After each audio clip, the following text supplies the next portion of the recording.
Hi, I'm Diana Bishop, granddaughter of World War I Canadian flying ace Billy Bishop. In honor of Remembrance Day and our collective memory of war in general, we are presenting 25 years almost after we put it together, a film that I made with Craig Thompson called A Hero to Me. This is a story of my personal journey of discovering my grandfather, who died when I was only 3 years old, and to discover just what it took to be a fighter pilot in World War I. I hope you'll enjoy it. I'd like to hear from you. And so now I present A Hero to Me.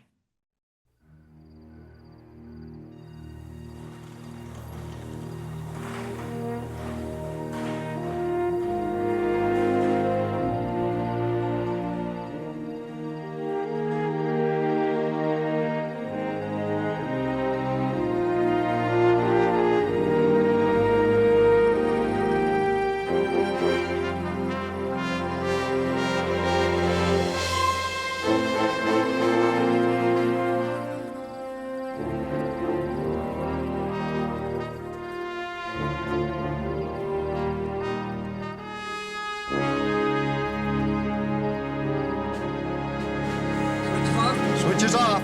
Throttle open. Throttle open. Contact. Contact.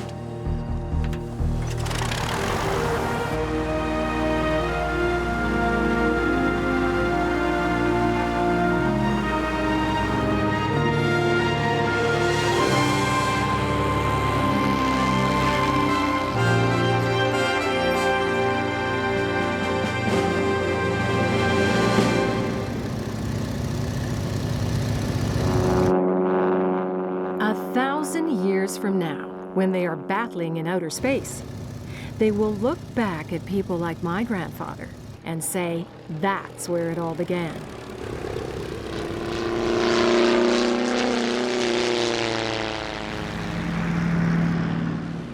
It is there, thousands of feet above the ground, that my grandfather, Billy Bishop, has forever carved out a place in history.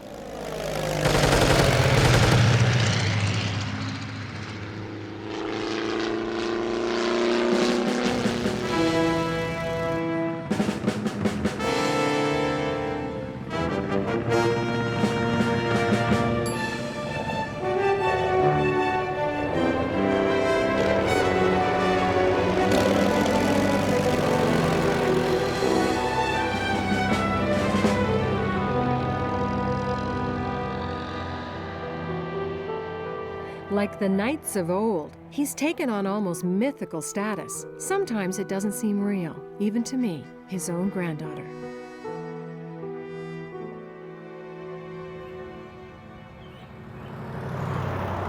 My first connection with the legend of Billy Bishop was much more down to earth. It was hidden in my father's underwear drawer. It was 1963, and I was 10 years old.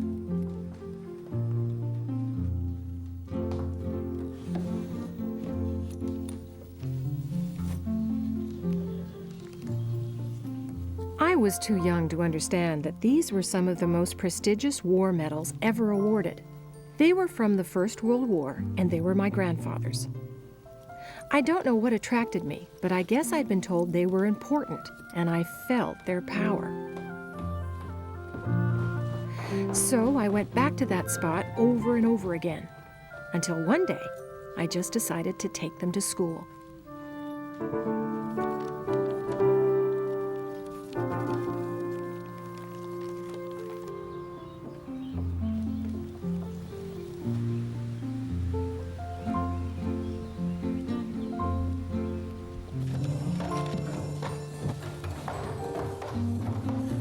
Good morning, class. What I'd like to do today is start with a little show and tell.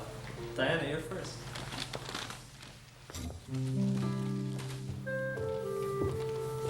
What do you have here in the brown paper bag? It made me feel special to stand up there talking about my famous grandfather.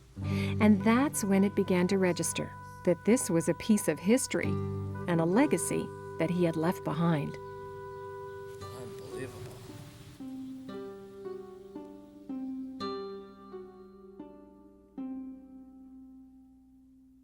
Growing up, I really didn't know much about Billy Bishop, the war hero.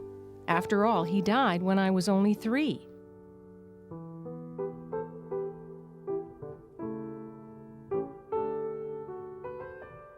My Billy Bishop was the one my family told me about.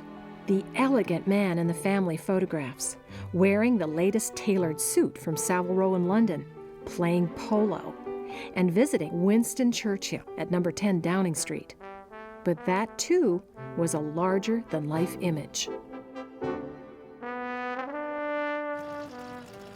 Then something happened. A black cloud descended, raising doubts. This movie, financed by the National Film Board, was released in 1982 as a documentary. It came to the startling conclusion that Billy Bishop may have faked his solo attack on a German airfield, where he is reported to have destroyed 3 enemy aircraft. I was shaken. I took the attack on my grandfather personally. But I was afraid to pay too much attention, afraid to shatter the image of the Billy Bishop I had come to know and love, the one I had come to know through my family. By that time, though, I'd grown up, earned a journalism degree, and become a TV correspondent. Nice guy, though. You'd think being a reporter, I would have asked questions, gotten to the bottom of how I feel about all of this. But I didn't. It took something more. My mother. She died. We were so close. And it wasn't just that I'd lost a parent, but I felt a sense of panic. I wanted to hold on to family memories, but they were slipping away. My mother knew I had begun searching for answers and had encouraged me to gather up the family stories before it was too late. I hear you, Mom. So now I am. I am not sure exactly what I'm looking for, but I know I need my father to help me. Dad? Lauren, Hi, I'm just how are finishing. ya? I'm just finished packing Oh, up. good. He's 79 years old and now lives in a small condo in Toronto. He's the son of Billy Bishop and a former fighter pilot himself. And I'm going to wear my miniature medals Oh, let's see. because it's formal. Great. Look at them. Yeah, they're nice and light, too, eh? Those are nice. Okay, that's it. Boy, I wish I could pack like that. Geez, I'm going to be worn out with it, Tommy. I want to know more about my grandfather, but I know this is about my father, too. So I've asked him to come with me on a journey to rediscover my roots, our roots. You get the door, and I'll lock it, okay? Okay. All right, here we go. Our destination is only a couple of hours away, but it will take us more than 100 years back in time. Okay, well, tell me a little bit about your speech on Sunday. What are you going to say? What do you want me to say? Well, practice it. Practice your speech. On Sunday, when is it? Well, it's around noon in the opening ceremonies that you'll be giving a speech. I thought the opening ceremony was on Saturday, No, them cutting that's the for ribbon. That's for the Billy Bishop Museum. Oh, And yeah, Then well, it's the this is- airport. The airport is the one in front of all the people. You going to say anything about heroes, though? No. No? Why? I just think it's sort of an important time to talk about heroes, don't you? Well, you're getting back to this thing with this controversy thing if you get into that. True, but maybe not even. I mean, I'll think about it. Owen Sound. It's pretty much the way it was when my grandfather grew up here, and he is still the favorite son. This week, a large celebration has been planned in his honor.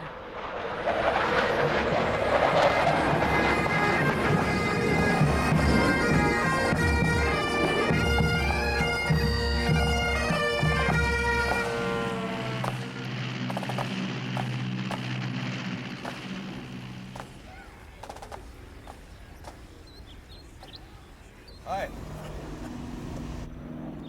There we are. Nice, bright, sunny day. Good flying weather. And then, Dad, is this the, It's a machine gun. yeah, but it's called what? It's called Lewis the gun. Lewis gun, right? It's a drum. It's a drum fed. Yeah.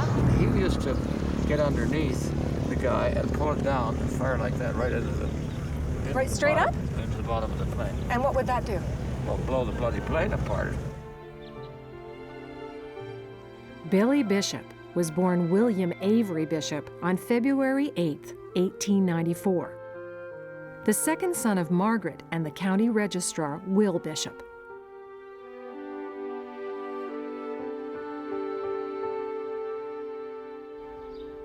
My cousin Fred McKay is Billy Bishop's nephew and grew up in the same house. The house is now the Billy Bishop Heritage Museum, and it's my first connection with my grandfather's past. Your grandfather, my uncle, is a great guy. He was a bit of a fun, but he carved his name in all sorts of places. He's got his name carved in. Oh, look. Got it in there. You look like he was practicing here. Yeah. And then, W-A. oh, there, the big initials, W-A. Yeah, and that's William Avery Bishop.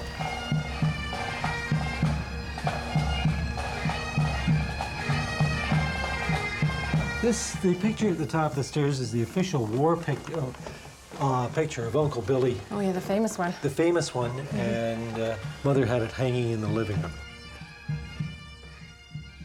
Yeah, it's our favorite. Okay.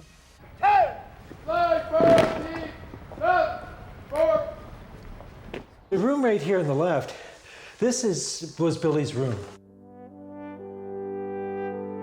Parade! Stand at ace!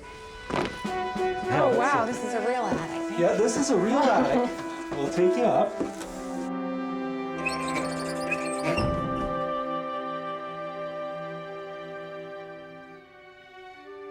I've had people that have stayed in the house and they won't come back because they say it's spooked.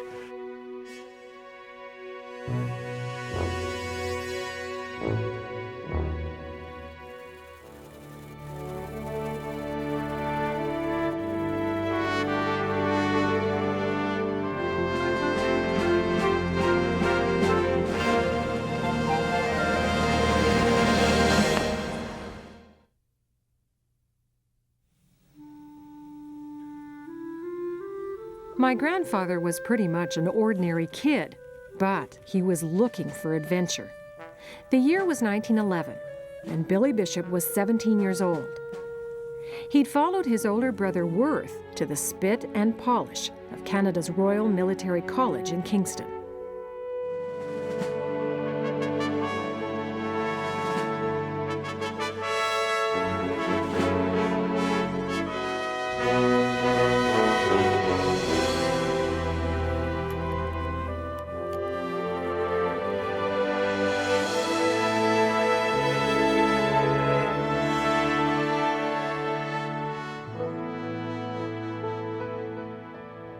Is here, 943, Oh, my William goodness. Avery Bishop. Look at As this. the date that he joined the college, the 28th of August, 1911. As his position in the joining batch, his height, he was a 5'6". wee lad. Yeah, same height as me. 5'6". It was my grandfather who started the myth that he was the worst cadet the college ever had. It has always bothered me that people make hay that he was caught cheating on his exams and probably would have been expelled if the First World War hadn't come along. But it really didn't matter because war did break out and Billy Bishop jumped right in.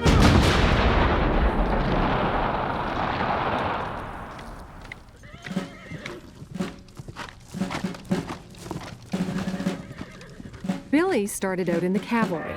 But when he found himself shipped overseas and knee-deep in mud, I can understand that he was determined not to end his life there.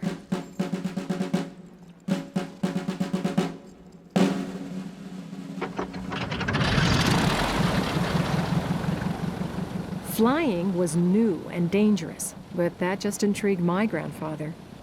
And before long, he talked himself into the British Royal Flying Corps, first as an observer, and then later as a pilot. On March 7, 1917, Billy Bishop was assigned to France as the newest member of 60 Squadron at Files Camp Farm. These are letters that are written by Uncle Billy Oh, wow. to his mother, and they were written during the war. And they cover My a cousin period of Fred has roughly, kept letters that Billy wrote home to his 5 parents, months from letters that I never even knew existed. I'd never been all that interested in his exploits in the air, but suddenly it all came alive for me. Today I have had the most exciting adventure of my life. 4 of us were on patrol and 3 Huns met us. We did battle, as they say. I opened fire on one and another fired on me. I hit my man, I think, or he fell out of control. Then I arrived back here. I found myself a young hero, the only person in number 60 Squadron who has brought down a Hun machine without help. By the way, the Hun, I learned, crashed on the other side of the line. I slept 16 and a half hours last night. I had gone 84 hours without sleep. The excitement kept me up. The great thing is that I have 1 Hun to my credit. I have forgotten if I told you how I got my 3rd Hun.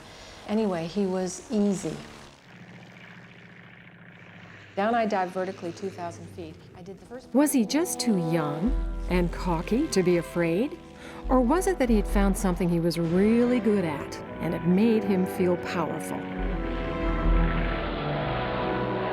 Enough for now. I will probably have leave I will probably have left when this reaches you. I never felt better in my life, though. Your loving son, Billy. What you're looking at here is aviation in its infancy. This aircraft was built only 15 years after the Wright brothers first flew. I can't talk to my grandfather, so I've asked Earl Smith to help me read between the lines. He flies a replica of the SE-5A, the plane my grandfather flew later in the war.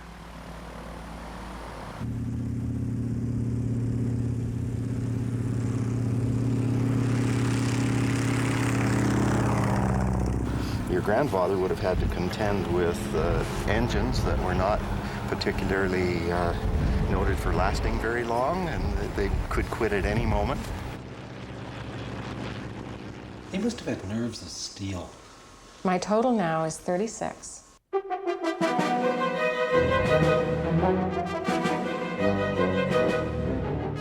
Many of the engines of the day were oiled with castor oil, which meant that it came back into the faces of the pilots, and What would that have been like? well, it gave them diarrhea, something fierce. I have got 42 now. My last 2 I brought down in one flight. I had just climbed through the clouds and 3 attacked me. I went ahead onto the first one, who lost his nerve and swerved. In the second, I had him in a massive flames. I go on leave next Sunday for 14 days. Much love, yours, Billy.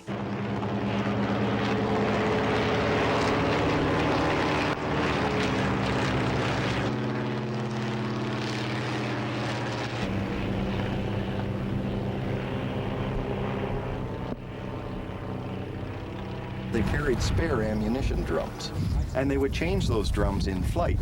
But can you imagine what it was like to take this drum off of the top of that gun with a 100-mile-an-hour wind, trying to blow it right into your face? That's really what he was facing.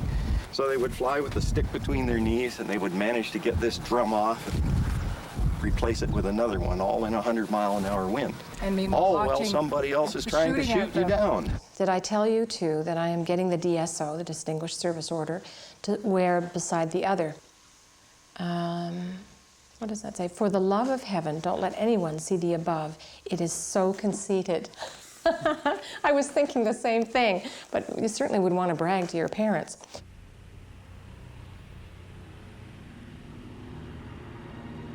It's as if my grandfather was playing a game, not fighting a war, but a game of such skill. How else could he have survived? First World War pilots faced an almost certain death, and many in his squadron had already been killed. The Germans had put a price on his head and were taking bets about who could shoot him down. And yet, what happened next sent my grandfather soaring into history, a turning point that some have used to ignite a debate that haunts his memory.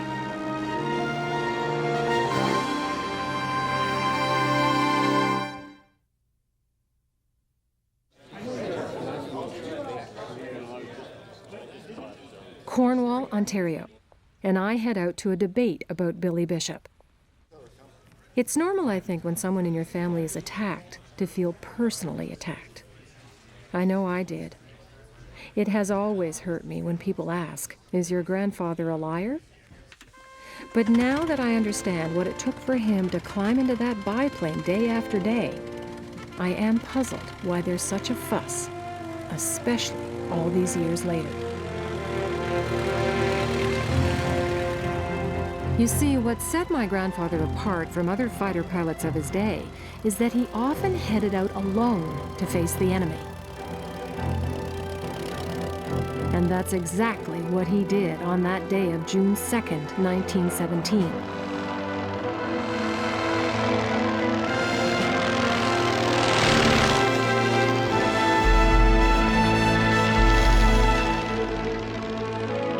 His goal, to attack a German aerodrome. So daring, it had never been attempted before.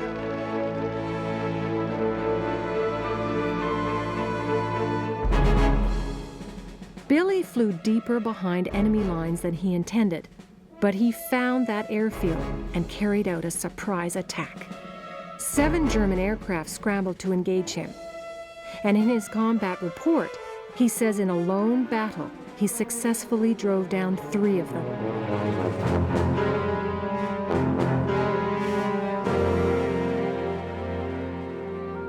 It was a feat that earned him the most coveted of all war medals, the Victoria Cross. King George V himself presented it to my grandfather.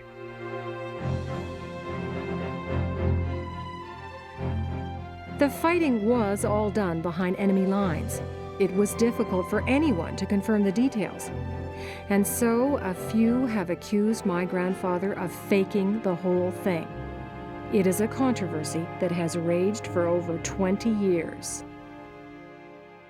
I'm used to it. I've had to live with it all my life, so there's nothing new about this. I just know how to handle it and how to cope with it. My aunt, Billy Bishop's daughter. I don't think my father was, for one thing, capable of such a magnificent lie. If you could possibly do it, let somebody else do your fighting for you, which you did at one stage in the game. When this thing came up again, I said, I'm not going to pussyfoot around anymore, and I just said, this is a lot of bullshit. Well, they haven't been able to figure out how he couldn't have. So, it's true or false. Did he or didn't he? I say he did. My grandfather probably would have laughed.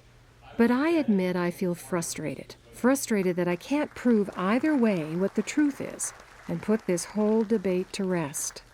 Good afternoon, ladies and gentlemen. Don Pearson said something about an intimidating audience. Well, I want to tell you that none of you intimidate me. But I do feel a little bit embarrassed because of the presence of Miss Bishop here. It cannot be pleasant to hear your grandpa being metaphorically kicked in the teeth. I don't see any way around this, so my apologies, ma'am, and you just have to live with it, I'm afraid. Don't talk to my granddaughter like that. It's absolutely Okay, inconceivable to me. now I really want the good guy to win. Bishop repeatedly asked for accompaniment on the raid. I submit that those about to commit fraud do normally not invite witnesses to the event. No, Billy, no! You said I could come with you! No! Now, the other part of this is, where did he do the damage? Well, he didn't know. Billy Bishop, of all people, knew where he was, as far as I'm concerned. 85 years ago, right from day one, he said either Een or A want. Either Een or A want. He claimed the aircraft he attacked were D1s and Albatross D1s and D2s. And he's getting his ass blown off.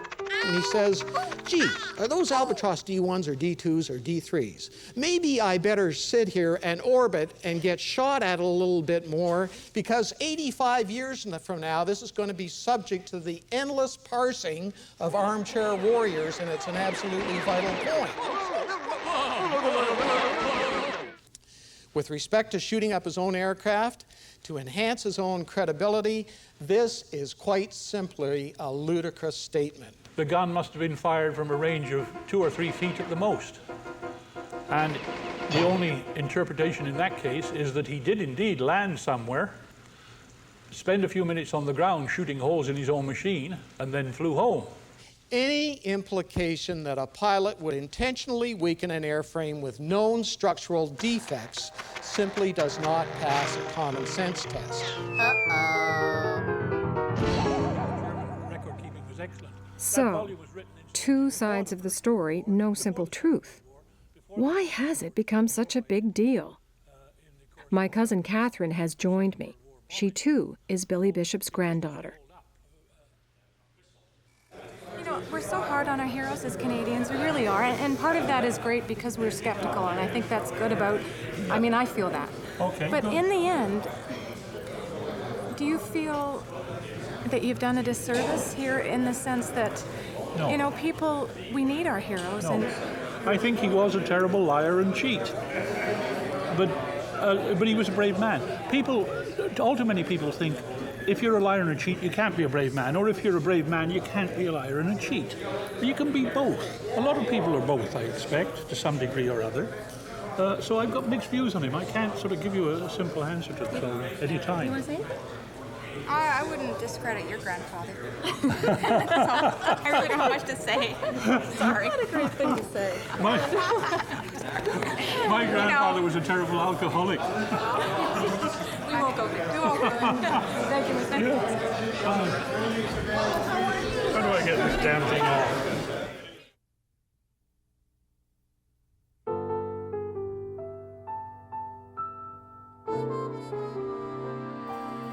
The first time I heard my grandfather's voice was in a movie. Because not only was Billy Bishop a war hero, he was a celebrity. And it wasn't long before Hollywood came calling.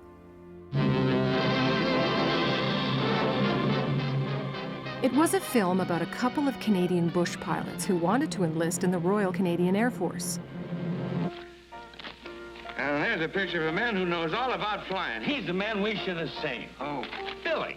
Billy Bishop. There's his picture. Oh, Billy Bishop, of course. Certainly. He was an ace in the last war. Yes, he flew by the seat of his pants, and he was an ace, shot down 72 planes. An air marshal in this war. A very important man. It was 1941, and my grandfather played himself as Canada's air marshal in charge of recruiting for the British Commonwealth Air Training Program. Men, the wings which I am about to present you. There was something so reassuring about that voice. It made him a lot more real to me. And I love these pictures. It looks as if he enjoyed the glamour, and he seemed right at home in Hollywood, where he mingled with some of the biggest names in the business. But I knew if I were to get to the heart of what I was looking for, I would have to go back to the people who knew my grandfather best, my own family. And for that, I need to go once again back in time, back to 1917. Billy Bishop is suddenly the most decorated airman of the war, an international hero. In Canada, there were crowds to meet him, his picture in all the papers.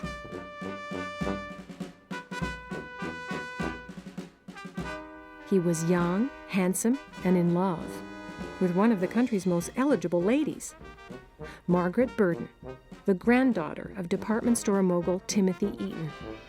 The Eaton family dug out this wedding footage, another piece of family history I never even knew existed.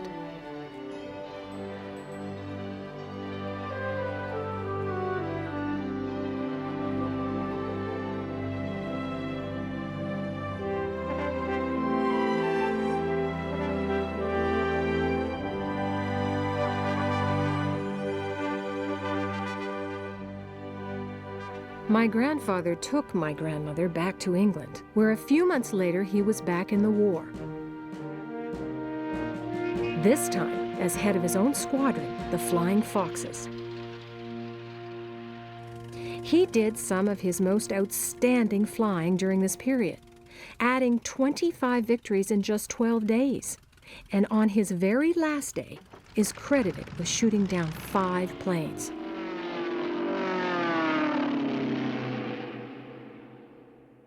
He was a Victoria Cross. He was the top British ace, and he was lionized in England like you wouldn't believe. The royal family liked him, and you know, he played polo with Winston Churchill and all these people. But he still had that rambunctiousness of the aviator and a playboy instinct.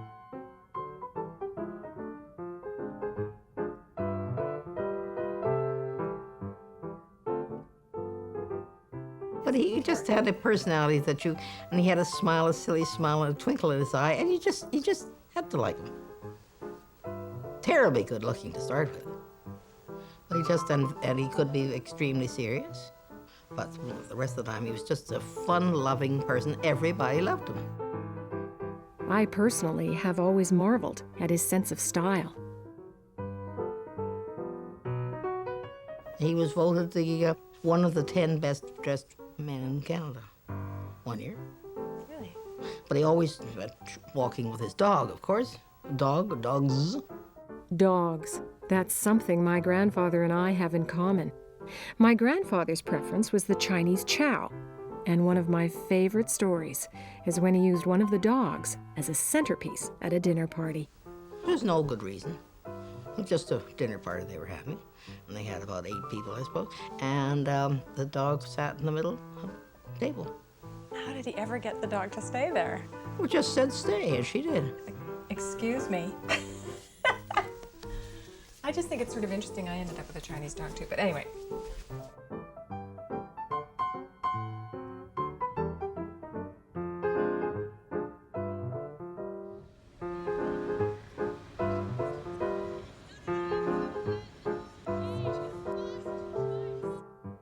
I also have wondered, what do you do when you've reached the top at age 23? Wouldn't the rest of your life be an anticlimax? If it was, my grandfather sure didn't show it. He was just a natural risk-taker, even after the war. His business ventures didn't always work out, like the small airline he started with another Canadian VC, Billy Barker. And he lost all his money in the stock market crash in 1929. That didn't seem to bother him much either. What I admire about him is that Billy just seemed to grab life by the tail. My father says Billy was kind of a swinger, even before the word had been invented. My grandmother died before I had the courage to ask her about that. They had a very, very special relationship. Were they cross with each other, or? Oh, she hit him every now and then. It just took a whack at him. He took a whack at him? Yeah. And he thought she was the cat's meow. My mother, Priscilla, married into the Bishop clan and thought the world of Billy. There is one story she shared with me that told me more about the man than any of the medals he received. She was pregnant with her first child, an older brother for me. And a week before she was going to give birth, she went to the doctor by herself, and the doctor told her that the baby had died in the womb. I can't imagine how tragic that must have been. She went right to my grandparents' house, and Margaret and Billy were there. She spent the week with them, only to learn that not only did she have lost her child, that she would have to deliver her child. I can't imagine what that must have been like. And she said she would never have got through it without Billy. She said he kept her spirits up. He made her laugh. And then, the day that she had to go to the hospital, he took her. He went with her. And he was there when she delivered the baby. And of course, after that, she was not quite the same for a long time. But she said she would never forget that her whole life. And I won't either.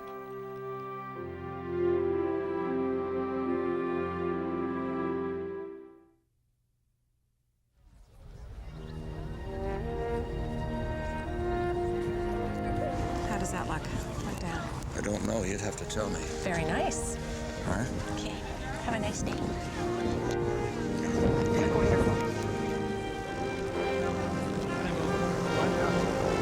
Partner, would you stand in front of If my grandfather had a starring role in life, I figure my father's a supporting actor. In fact, the way I see it, he's had to play the same role much of his life, that of Billy Bishop's son. I need a drink, though. When don't I need a drink? I'm pleased to welcome you to today's celebrations. We're here today to not only pay tribute to Billy Bishop, but to honor all the men and women he represents. Like sons of other famous fathers, he's lived in that shadow much of his life. He always talks about it as if it was a privilege, which it was. But sometimes I feel the weight of this enormous legacy, and I wonder what I would have done in his shoes. Because there seemed to be no question when my father fell into the Second World War that he'd become a fighter pilot too.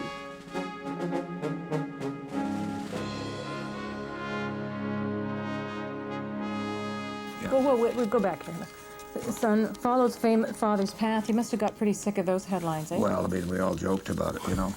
There's more of the same. That's a great picture. That picture. Billy Bishop. That's the. Billy Bishop Jr.? Oh, Dad, you poor thing. Well, Constantly being. Well, that's what they said. Yeah. Did you get this one? John Aylen is my uncle, my mother's brother. He and his wife, Andre, were frequent visitors to the Bishop household. What was their relationship when you knew them? Because they would have been It was like brothers more than Really? father and son. Yes.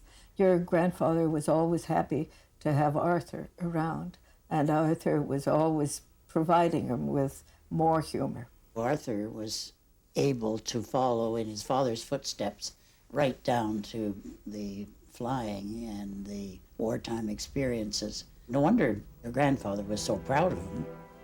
My father arrived overseas in the fall of 1942. He joined 401 Squadron, flying the latest marvel in aerial combat, the sleek and swift Spitfire. I've forgotten which side you get in.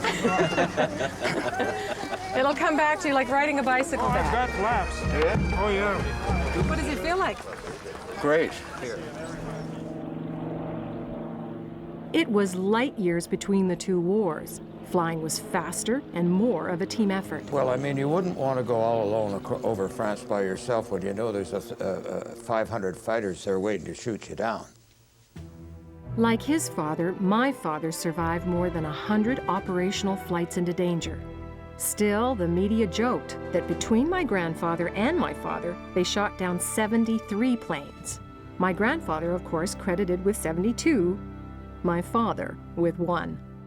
You know, they write all that nonsense in the papers. I mean, Jesus, I was more interested in staying alive than anything, worrying about getting a better score than my old man, for God's sake. And all of a sudden, there was an explosion right there. Yeah. It blew out. Blew a hole in the... Overheated. Yeah, it blew a hole in the side of the plane. I could see the trees ahead.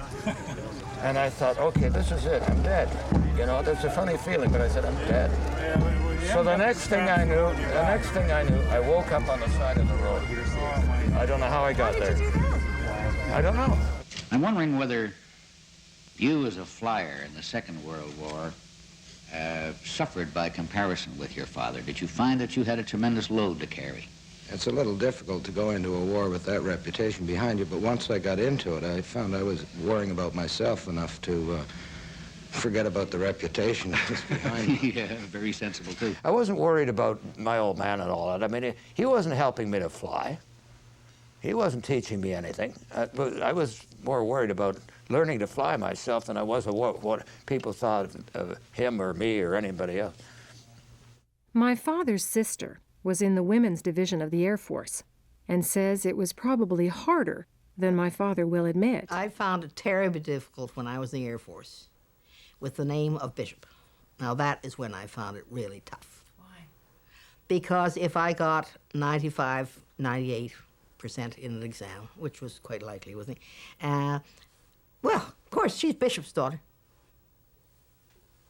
So if they did that to me, think how long they did it to your father. And how did he handle it? I think he handled it magnificently, frankly.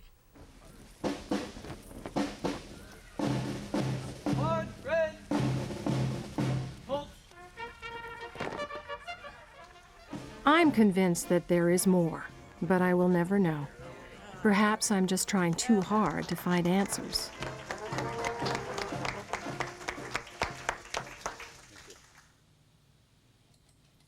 For more than 30 years, my father has spent most of his time writing military history, including his father's biography. Perhaps that's how he channels his feelings and emotions, by telling other people's stories. This is a letter to my father, from my father when I came off operations. You cannot imagine what a relief and a joy your Yeah. letters are to your mom. Aw. And also to me, as I think I have some idea of the hell you are going through. In any case, you will always be glad all your life that you have taken your part in this job. I have not yet telephoned Mom that you may be back soon, but I know how what her feelings will be, as you are never a moment out of her mind and thoughts and prayers. What a nice letter. Yeah, well, that's enough of that. And that's what I've learned about my father. Just when you think he might open up, he shuts the door. But I understand that better now, and I love him more than ever. That's the best shot you've done yet.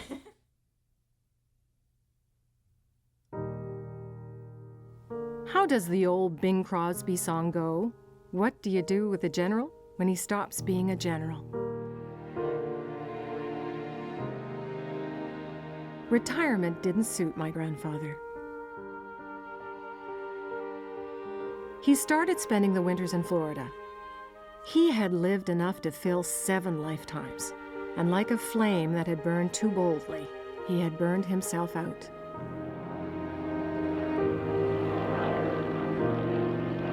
Ladies and gentlemen, when war broke out, my duty called me back to the service of my country.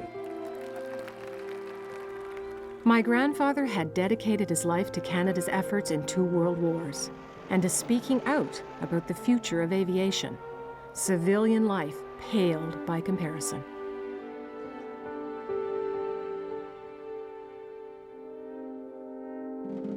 In September 1956, death came to Billy Bishop in the early morning.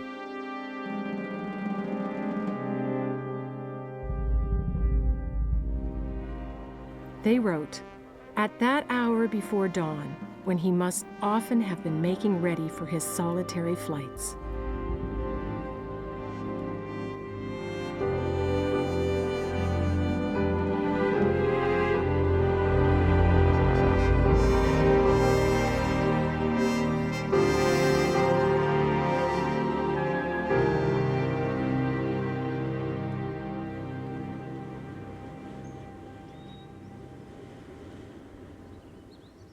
It sure stands out.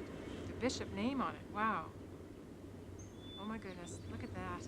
There he is.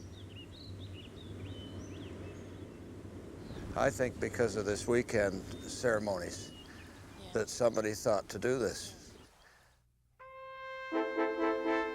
The family kept the tradition of calling the next generation after Billy. My brother's name is Bill. But traditions don't always last.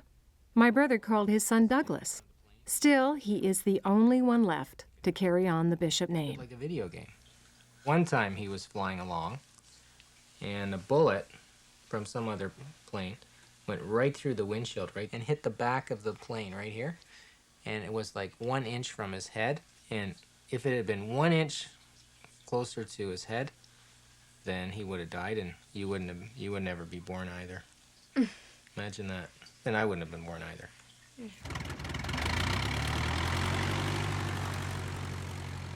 He's still talked about, isn't he? Why is that? Well, I think he always will be, because he was so different from the norm. I mean, you meet a normal so-called hero. I don't necessarily mean somebody who shot down 72 planes, but I mean just somebody who did something really kind of great. But you don't really care that much, because he didn't have the personality, but Dad did. How many people shoot down 72 planes and stuck their neck out? I mean, but he was that sort of a guy. He was that sort of a guy. I mean, if you knew him, you could tell he was that sort of a guy. He was a fighter beyond belief.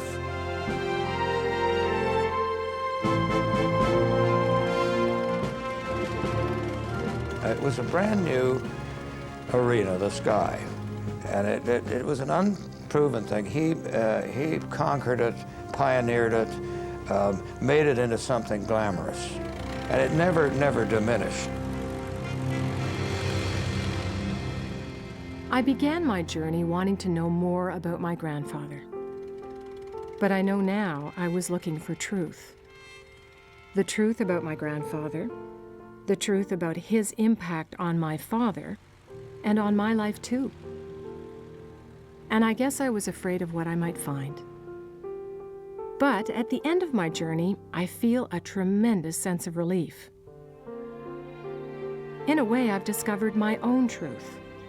I have a deepened respect for my grandfather, the fighter pilot, and the integrity of my grandfather, the man. And I found my father, and a bond that continues to grow. Give it the old salute. So now, by chance, when I see that rare biplane in the sky, I can imagine my grandfather taking off in the chill of the early morning, setting out to face the enemy. Alone, vulnerable, but all the same feeling empowered. And it gives me quite a thrill to think how lucky I am to have such a heritage and a family that is so very proud of him.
Now, Colonel Bishop, it's a long time since you've flown. You'll find the modern aircraft quite a bit different machines you were flying years ago.